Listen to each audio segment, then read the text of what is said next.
بسم اللہ الرحمن الرحیم۔ السلام علیکم ڈیئر اسٹوڈنٹس اینڈ پیرنٹس۔ بچوں، آج ہم کلاس 6 کی تاریخ کی بک کے دوسرے چیپٹر کا کوسچن نمبر 3 کریں گے۔ کوسچن نمبر 3 دیکھیں جی بچوں۔ کوسچن نمبر 3 ہے سکندر اعظم اور راجہ پورس کے درمیان جنگ کا حال بیان کریں۔ اس کوسچن کا آنسر پیج نمبر 18 اور 19 پر ہے جی بچوں۔ کوسچن کا آنسر سٹارٹ کرنے سے پہلے ہم سکندر اعظم کے بارے میں ڈسکس کریں گے کہ یہ کون تھا۔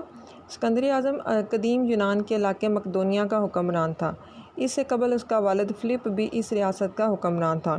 اس کے والد نے اس کی ٹریننگ کے لیے اس وقت کے عظیم فلسفی ارسطو کو مقرر کیا۔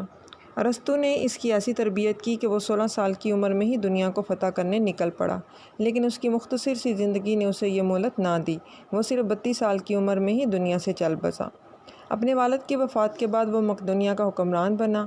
اس وقت اس کی عمر صرف 20 سال تھی۔ حکمران بننے کے بعد اس نے مقدونیہ کی چھوٹی سی ریاست کو بہت وسیع کر لیا اور اس کے بعد اس نے فارس پر قبضہ کرنے کا فیصلہ کیا۔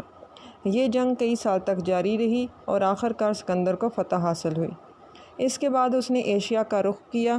اس کی خواہش تھی کہ وہ اپنی فتوحات کے سلسلے کو دنیا کے دوسرے کونے تک پہنچا سکے۔ اس مقصد کے حصول کے لیے اس نے انڈیا پر حملہ کیا اور اسی دوران اس کا گزر چکوال اور کھیوڑا کے نزدیک ہروال کے علاقے سے ہوا، جو دریائے جہلم کے ساتھ آباد تھے۔ انہی علاقوں سے اس نے اپنی فوج میں بہت سے لوگ بھرتی کیے جنہوں نے راجہ پورس کے خلاف جنگ میں اس کا ساتھ دیا۔ راجہ پورس جو اس وقت ان علاقوں کا حکمران تھا، اور یہی وہ ایام تھے جب سکندر کے گھوڑوں نے پتھریلی چٹانوں کو چاٹنا شروع کر دیا اور انکشاف ہوا کہ ان چٹانوں میں نمک کا ذائقہ موجود ہے، جو کہ بعد میں کھیوڑا کی عظیم کان کی تلاش کا باعث بنا، اور یہی راجہ پورس سکندر اعظم اور راجہ پورس کے درمیان جنگ بھی ہوئی۔ اب بچوں ہم اس کا آنسر پڑھتے ہیں جی بچوں۔ اس کا آنسر دیکھیں، میں نے مینشن کیا ہے۔ سکندر یونان میں 356 قبل مسیح میں پیدا ہوا۔ قبل مسیح کہتے ہیں حضرت عیسیٰ کے پہلے کے زمانے کو، ٹھیک ہے، یعنی ان کی پیدائش سے جو پہلے زمانہ تھا اسے قبل مسیح کہا جاتا ہے۔ اس نے دولت پر قبضہ جمانی اور دنیا کو فتح کرنے کے ارادے سے ہندوستان کا رخ کیا۔ ہندوستان پر یہ پہلا یورپی حملہ تھا۔ سکندر اعظم 327 قبل مسیح میں وسطی ایشیا سے ایران، کابل، افغانستان اور سرحدی علاقوں کو فتح کرتا ہوا 326 قبل مسیح میں دریائے سندھ عبور کر کے ٹیکسلا کی طرف بڑھا۔ ٹیکسلا کے راجہ نے سکندر کا استقبال بڑی گرمجوشی سے کیا اور کئی تحفے تحائف بھی پیش کیے۔ اس سے سکندر بہت خوش ہوا۔ ٹیکسلا میں قیام کے بعد سکندر جہلم کی طرف بڑھنے لگا تاکہ راجہ پورس پر حملہ کر دے۔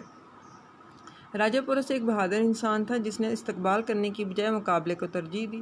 لڑائی شروع ہوئی تو سکندر نے پورس کے ہاتھیوں پر تیروں کی بارش کر دی۔ اس سے پورس کی فوج درہم برہم ہو گئی۔ راجہ پورس آخری دم تک لڑتا رہا لیکن شکست کھائی۔ سکندر نے جنگ جیت لی تھی لیکن پورس کی بہادری نے اسے بہت متاثر کیا۔ جب راجہ پورس کو سکندر کے سامنے پیش کیا گیا تو سکندر نے راجہ سے کہا، تمہارے ساتھ کیا سلوک کیا جائے؟ پورس نے جواب دیا، جو ایک بادشاہ دوسرے بادشاہ سے کرتا ہے۔ اس جواب سے سکندر بہت خوش ہوا اور راجہ پورس کی سلطنت اسے واپس کر دی۔